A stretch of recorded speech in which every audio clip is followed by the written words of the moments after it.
Assalamualaikum warahmatullahi wabarakatuh. Kami dari kelompok 1 mata kuliah e-commerce dengan dosen Bapak Aditya Ervina STMkom.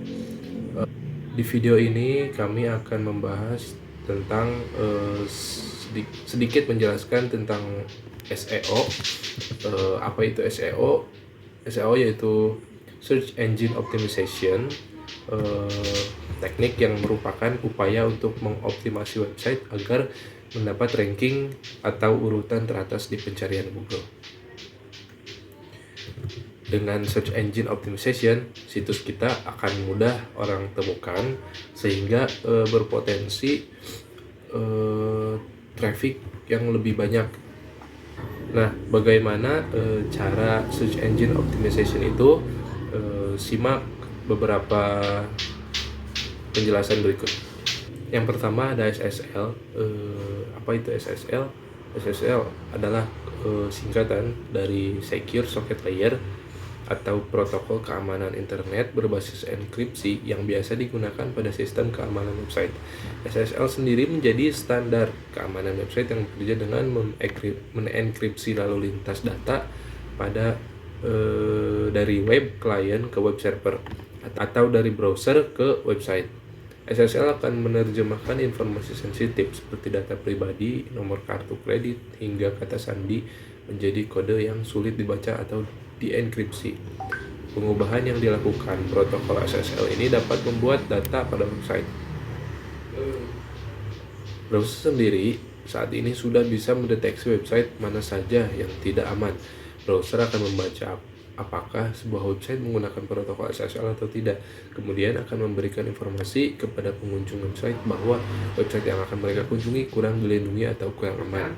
Biasanya pada tampilan browser akan memberikan peringatan not secure atau tidak aman.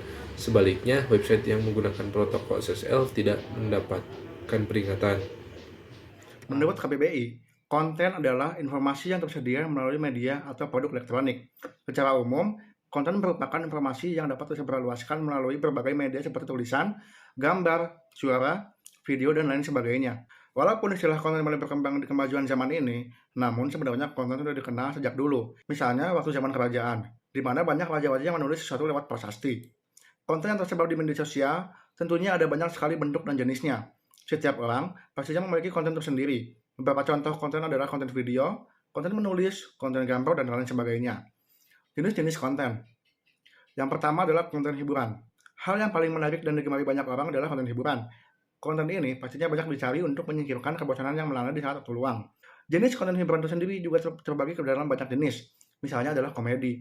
Anda dapat membuat konten yang lucu seperti stand up komedi maupun parodi menirukan sesuatu. Anda juga dapat membuat konten menulis, gambar, membuat meme, juga dapat membuat komik. Selain itu, konten hiburan juga dapat dibuat dalam bentuk audio atau podcast yang membicarakan banyak tema. Setiap konten yang dibuat tentunya harus dibuat dengan benar dan menarik agar penikmat konten dapat meningkat secara pesat. Yang kedua adalah konten informasi. Konten informasi dapat berupa penyampaian informasi berita, apalagi jika berita tersebut masih baru dan sedang hangat-hangatnya dibicarakan banyak orang. Maka, konten tersebut pastinya akan banyak dicari oleh orang-orang. Ketika membuat konten informatif, Anda juga tidak boleh sembarangan, melainkan harus memenuhi beberapa persyaratan, yaitu harus menyampaikan informasi dengan benar, aktual, akurat, dan sesuai fakta yang ada. Jangan sampai Anda memberikan informasi yang tidak benar, bahkan menyebarkan berita hoax. Dengan begini, nama baik Anda akan tetap terjaga dan konten Anda tidak akan merugikan orang lain. Yang ketiga, konten inspirasi. Jenis konten yang ketiga adalah inspirasi. Konten ini merupakan konten yang dapat memberikan efek positif bagi pembaca atau audiensnya. Konten ini dapat dituangkan ke dalam banyak media seperti tulisan kata-kata bijak, gambar yang bermakna tertentu, audio, video yang berisi dukungan atau inspirasi. Selain itu, Anda juga dapat membuat konten motivasi dengan menghadirkan orang yang kiranya dapat memotivasi banyak orang. Yang keempat, konten vlog dan blog, yakni kisah dokumentasi yang dibentuk dalam bentuk video dan mengunggahnya di berbagai platform media sosial seperti YouTube, Instagram, dan lain sebagainya. Vlog yang Anda buat juga dapat berisi vlog liburan maupun kegiatan sehari-hari. Sedangkan konten blog merupakan kisah yang dituangkan ke dalam bentuk tulisan, yang kemudian diposting ke sebuah website sehingga dapat dibaca oleh banyak orang. Selain dari kisah pemilik, blog juga dapat diisi dari berbagai artikel seperti tips dan trik atau informasi bermanfaat lainnya. Yang kelima adalah konten edukasi. Konten edukasi adalah konten yang ditujukan untuk menambah pengetahuan audiensnya. Jenis konten ini juga dapat mencakup banyak hal, misalnya tentang materi pelajaran sekolah, tentang kesehatan, tutorial, dan lain sebagainya. Untuk membuat konten ini, pembuat konten tidak harus memiliki latar belakang pendidikan formal yang tinggi, asalkan sudah mahir dan tahu betul tentang hal yang akan dijadikan konten. Ada cara untuk membuat konten yang baik. Setelah memahami tentang jenis dari konten yang saya sebutkan tadi, dan Anda sudah menentukan akan membuat konten Anda, maka selanjutnya hal yang perlu Anda lakukan yaitu membuat konten tersebut. Cara membuat konten tentunya berbeda-beda sesuai dengan konten yang dipilih. Misalnya, jika Anda memilih konten untuk menulis, maka Anda dapat mengikuti langkah-langkah dalam membuat konten adalah sebagai berikut. Yang pertama, buatlah konten diri Anda sendiri, alias orisinil. Ciptakan headline yang kuat untuk meningkatkan minat pembaca. Menulislah sebuah bacaan yang akan memberikan manfaat atau jawaban bagi pembaca. Selain itu, pastikan juga artikel yang tulis akurat dan benar. Buatlah engaging content, yaitu menawarkan hal yang baru, pengetahuan baru, menginspirasi atau menghibur. Tambahkan gambar atau video yang menarik agar pembaca menjadi lebih tertarik. Tulislah konten dengan pendek dan tidak berbelit-belit.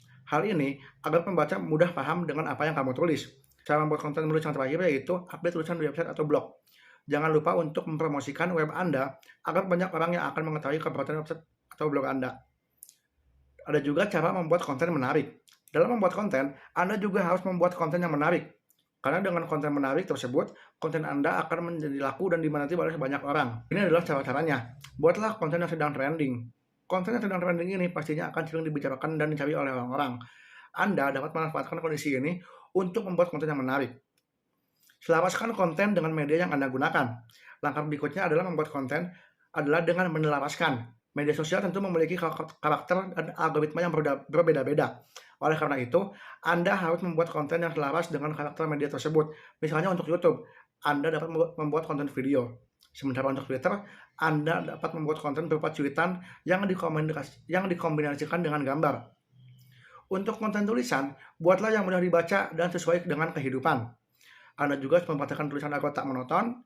Anda dapat memperhatikan ukuran font, jenis font yang dipakai, warna teks, dan background yang dipakai.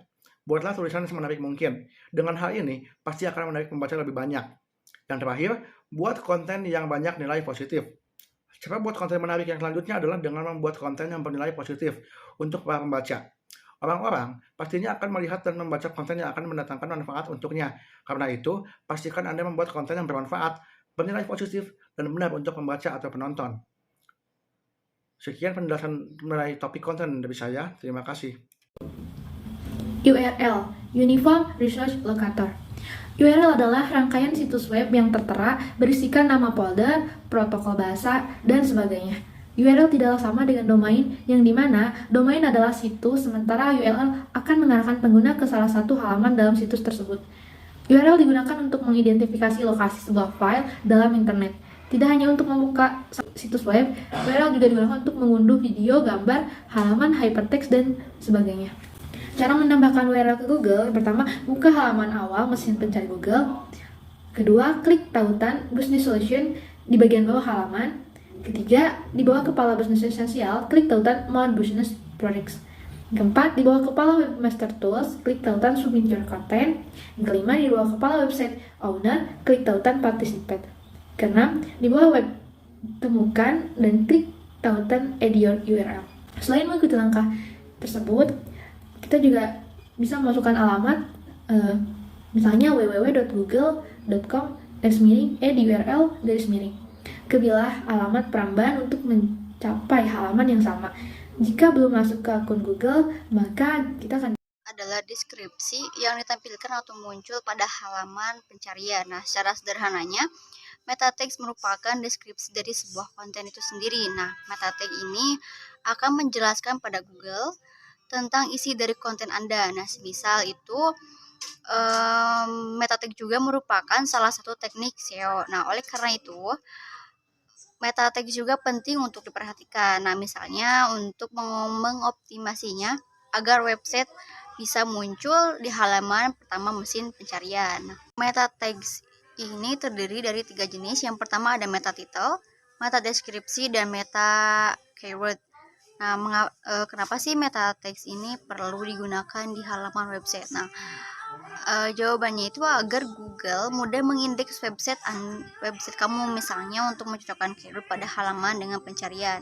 Search intent adalah tujuan pengguna dalam menelusuri keyword. Saat mencari sesuatu di halaman pencarian, setiap orang tentu mempunyai maksud dan tujuan yang berbeda, meskipun terkadang keyword yang digunakan hampir sama. Sebagai contoh, dua keyword seperti batik dan jual batik Pekalongan. Dari kedua keyword tersebut, kita tahu bahwa yang satunya mungkin ingin mempelajari tentang budaya batik, sementara keyword yang kedua benar-benar ingin membeli batik yang berasal dari Pekalongan. Beda lagi ceritanya jika ditambahkan jual batik Pekalongan murah, artinya user benar-benar ingin mencari batik dari Pekalongan yang harganya murah. Nah, lalu mengapa hal ini penting untuk diketahui, utamanya bagi praktisi SEO dan marketer? Dilansir dari Ahrefs, salah satu tujuan Google adalah memberikan hasil yang paling relevan kepada pengguna terkait query yang sedang mereka cari. Nah, apabila keyword yang kamu gunakan tidak memberikan hasil yang sesuai bagi user, otomatis Google tidak akan memberikan peringkat yang bagus kepada kontenmu. Dengan demikian, penting untuk memahami maksud dan tujuan di balik pencarian user di Google. Jenis-jenis search intent. Yang pertama ada informasional. Jenis search intent ini maksudnya adalah seseorang yang mempunyai pertanyaan khusus atau ingin tahu lebih banyak mengenai topik tertentu. Sebagai contoh, mungkin dia mencari pengertian CEO atau mungkin tentang Amerika Serikat. Yang kedua, transaksional. Berbeda dengan informasional, yang cenderung mencari informasi, jenis transaksional justru lebih mengarah kepada tindakan pembelian. Dengan kata lain, user tentu sudah mengetahui apa yang ingin mereka beli, sehingga keyword dipakai pun terbilang spesifik. Contohnya adalah, keyword yang digunakan adalah jual laptop, jual sepatu murah, jual handphone, dan lain-lain. Yang ketiga ada navigasional. Nah, jenis search intent ini dimaksudkan untuk navigasi, dalam artian user ingin mengunjungi situs web tertentu, tetapi tidak tahu domain laman resminya. Sebagai contoh, mereka ingin mengunjungi situs Greens, tapi tidak tahu persis domainnya. Maka, user dapat mengetikkan query Greens di halaman pencarian Google, nanti hasilnya akan menampilkan situs web Greens dan user akan diarahkan ke sana. Akan tetapi, perlu diingat, dilansir dari iOS, navigasional ini sangat berfungsi jika situs webmu banyak dicari oleh orang-orang melalui organic traffic. Yang keempat, ada commercial investigation. Hampir sama dengan transaksional, commercial investigation adalah jenis search intent yang dimaksudkan untuk melakukan pembelian dari pihak user. Bedanya, dalam jenis ini biasanya user sedang melakukan pertimbangan terlebih dahulu sebelum melakukan pembelian. Mereka ingin melihat terlebih dahulu ulasan-ulasan yang bersebaran di internet. Biasanya, query yang digunakan seperti ulasan buku A, atau spesifikasi HPA, restoran terbaik di Bandung, dan lain-lain. Dilansir dari Ahrefs, perlu diperhatikan bahwa contoh terakhir juga bisa dimaksudkan untuk lokasi. Tips memaksimalkan search intent. Pada dasarnya, search intent adalah sesuatu hal yang harus dimaksimalkan oleh praktisi SEO. Demikian, tidak mudah untuk memaksimalkan hal ini. Butuh ketekunan dan kesabaran yang tinggi supaya keyword yang kita target karena dapat mengalahkan kompetitor di halaman pencarian. Salah satu cara terbaik adalah membuat survei kecil-kecilan untuk mengetahui apa yang biasanya dicari di internet. Kamu bisa meletakkan survei tersebut di situs web atau bahkan membagikannya ke email pelangganmu. Selain itu, riset terlebih dahulu konten yang sudah ditampilkan di Google. Langkah pertama, kamu bisa mengidentifikasi terlebih dahulu apa saja keyword yang ingin kamu optimalkan. Lalu cari keyword tersebut di halaman pencarian. Nah, konten yang sering muncul di Google Shop dapat kamu jadikan sebagai acuan. Pelajari isi kontennya, lalu sebab apa saja isi konten tersebut. Dengan begitu, ini akan membantumu untuk membuat konten yang seperti apa, apakah informasional atau bahkan transaksional. Mungkin itu saja untuk penjelasan search intent kali ini. Terima kasih. Backlink. Backlink adalah link di dalam konten website yang mengarah ke halaman web atau website lain. Biasanya digunakan oleh pemilik website untuk meningkatkan reputasi dan kredibilitas website serta kontennya. Kemudian backlink dibagi menjadi dua kategori umum, yaitu internal backlink adalah link yang menghubungkan dua halaman web di satu domain yang sama agar pengunjung bisa menemukan informasi lebih lanjut tentang suatu topik atau membaca konten lain yang relevan. Yang kedua ada external backlink, itu link yang mengarah atau diterima dari domain lain. Link ini diperlukan kalau website kita tidak memiliki konten yang bisa ditautkan untuk topik tertentu, sehingga kita bisa menambahkan research dari website lain. Cara membangun backlink itu ada 4. Pertama, perhatikan relevansi konten. Yang kedua, gunakan tools backlink. Ketiga, memanfaatkan content sharing platform. Yang keempat, melakukan base blocking. Metode deskripsi ini elemen HTML yang mendeskripsikan dan merangkum konten halaman untuk kepentingan pengguna dan mesin pencarian seperti Google. Meskipun penggunaan metadata sudah bukan menjadi faktor utama dan menentukan peringkat SEO, metode deskripsi masih memainkan peran penting dalam menjalankan strategi on page SEO. Nah, meta deskripsi ini juga merupakan sebuah atribut dalam meta tags Anda yang membantu mendeskripsikan halaman situs. Nah, cuplikan teks ini dapat muncul di hasil pencarian di bagian bawah judul laman. Gitu. Nah, untuk itu juga, selain untuk menambah jumlah traffic, meta deskripsi juga berfungsi untuk optimasi SEO on page. Ini adalah praktik untuk mengoptimasi faktor-faktor yang ada di dalam konten. Jika kamu misalnya menggunakan WordPress, cara paling mudah adalah dengan menggunakan plugin US SEO.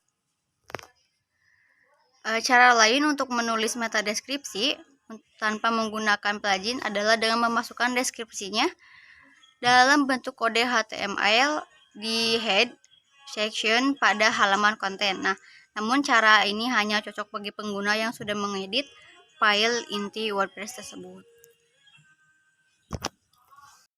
Nah, struktur konten dan kecepatan website. Struktur konten website adalah daftar atau susunan halaman-halaman penting yang terdapat pada website.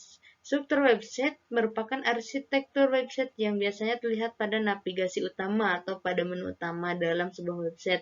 Fungsi dari struktur website ini yaitu untuk menjadikan sebuah website terstruktur dan terarah yang dimana nanti dapat dilihat di pencarian. Seperti itu. Nah, adapun macam-macam tipe struktur website, yaitu ada 3, ada hierarki, di mana bentuk dari struktur ini seperti pohon dengan detail.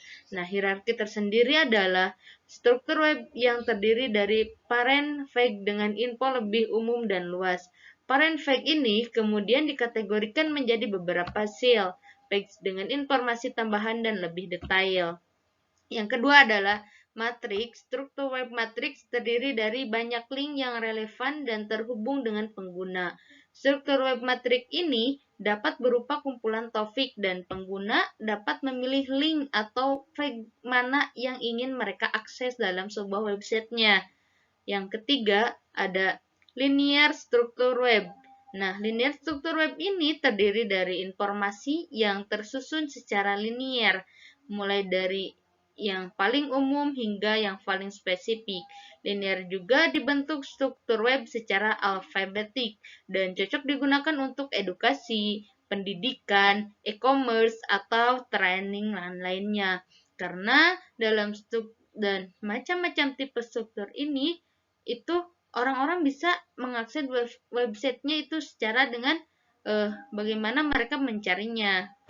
Yang selanjutnya ada cara membuat struktur konten website yang bisa dihubungkan dengan SEO. Yang pertama yaitu siapkan sketsa terlebih dahulu. Nah, website yang emang kita mau gunakan itu, sketsanya kita harus dilihatkan terlebih dahulu. Yang kedua, perhatikan tautan di halaman home effect. Nah, maksud di sini adalah halaman home effect yaitu terletak pada urutan paling atas dari struktur website. Dan home effect itu sendiri adalah halaman yang akan pertama kali diakses oleh pengunjung website. Dan yang ketiga ada perjelas navigasi pada website. Nah, ada 2 navigasi yang dimiliki oleh website yang memiliki struktur. Yang pertama ada menu. Menu adalah elemen navigasi yang paling utama dan harus dimiliki oleh sebuah struktur website sendiri. Seperti menu biasanya berisi informasi dan halaman kategori yang memuat banyak sekali informasi. Nah, biasanya menu ini terletak di samping logo atau nama website tersendiri yang tersedia. Yang kedua ada breadcrumbs, adalah navigasi yang juga tidak kalah penting untuk membuat struktur website tersendiri yang bagus dalam sebuah SEO, supaya website yang orang lain cari itu ratingnya nanti meningkat gitu. Dan yang selanjutnya adalah sisipkan internal link, adalah hal yang tidak boleh dilewatkan jika ingin membuat sebuah website. Jadi SEO itu jadi nantinya harus disisipkan link, itu berbentuk HTTP, www, dan lain sebagainya. Yang selanjutnya adalah kelola struktur web walaupun website sudah selesai dibuat. Nah, meskipun kita sudah membuat websitenya tersendiri, tetapi kita harus bisa mengelola struktur yang ada dalam website tersebut. Karena jika kita mengelolanya, yang pertama kita bisa melakukan perawatan website, perhatikan struktur yang emang sudah terbentuk, terus juga tambahan-tambahan konten yang emang belum ada dalam struktur tersebut. Yang selanjutnya, pentingnya struktur konten dan konten website. Nah, kenapa penting dalam sebuah website itu adanya konten? Karena yang pertama, dapat mempengaruhi user experience. Yang kedua, memudahkan proses crawling website. Jadi, jika orang mau mencari gitu, nah, itu orang nanti akan mudah kalau emang kita membuat sebuah konten dalam website tersebut, memiliki keunikan tersendiri dalam website tersebut.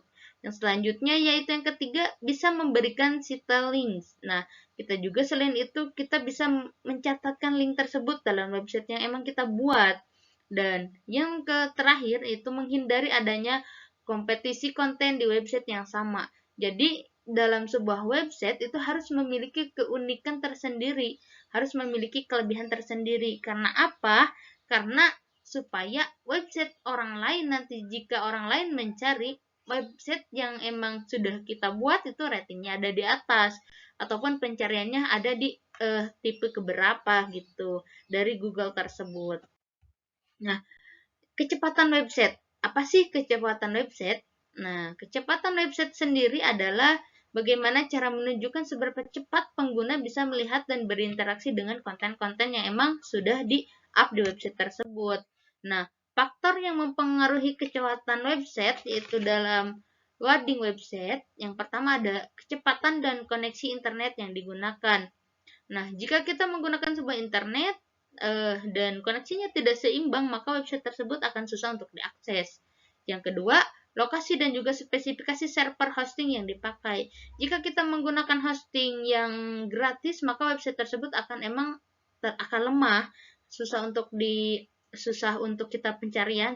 Tetapi jika kita menggunakan server atau hostingannya yang emang berbayar, nah, itu juga akan mempengaruhi terhadap kecepatan website. Yang ketiga ada ukuran gambar, foto, dan juga video.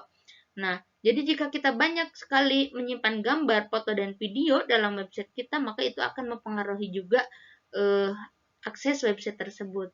Dan yang keempat adalah pemakaian plugin yang sudah digunakan pada website.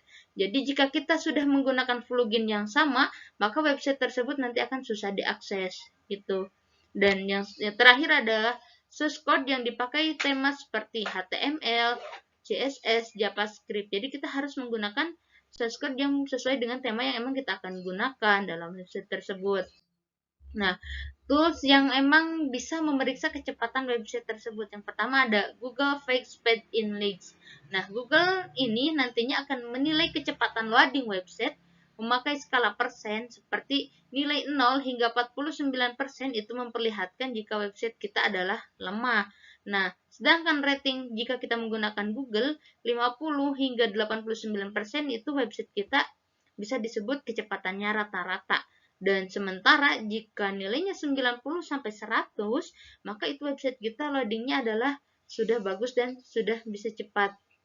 Yang selanjutnya yaitu Google Mobile.